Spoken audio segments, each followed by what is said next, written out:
சென்னை அப்படின்னு சொன்னாலே நிறைய ஃபேமஸான விஷயம் இருக்கும் இல்லைங்களா? இந்த வீடியோவில் நம்ம கிளாம்பாக்கம் பஸ் ஸ்டாண்ட் பற்றி தான் பார்க்க போகிறோம். ரீசெண்டாக என்னோட ஒரு சோலோ ட்ரிப்பில் நான் வந்து இந்த கிளாம்பாக்கம் பஸ் ஸ்டாண்ட் விசிட் பண்ணியிருந்தேன்.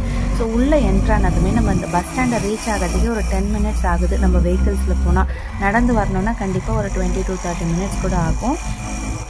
ஆல்ரெடி சொன்ன மாதிரி இது என்னோட ஒரு சோலோ ட்ரிப் அப்படின்றதுனால என்னால் நிறைய ஃபோட்டோ அண்ட் வீடியோஸ்லாம் கவர் பண்ண முடியல. அங்கே இருக்கிற செக்யூரிட்டி கார்ட்ஸ் கிட்ட இங்கே என்னென்னலாம் ஃபெசிலிட்டிஸ் இருக்குது அப்படின்றத கேட்டு தெரிஞ்சுக்கிட்டேன். இந்த மாதிரி பிக்கப் ட்ராப் வர வெஹிக்கிள்ஸ் எல்லாம் ஆர்கனைஸ்டாக பார்க் பண்ணுறதுக்கு வெளியில் செக்யூரிட்டி கார்ட்ஸ் எல்லாம் இருக்கிறாங்க. உள்ளே போனதும் நம்மளுக்கு வந்து எந்த பிளாட்ஃபார்மில் என்ன பஸ் இருக்குது, எந்த ஊருக்கு அப்படின்றது எல்லாமே டீட்டெயில்டாக வந்து ஆடியோலையும் வந்துட்டுருக்கு. அங்கே இருக்கிற போர்ட்ஸ் எல்லாமே நம்மளை வந்து ப்ராப்பராக கைட் பண்ணுது.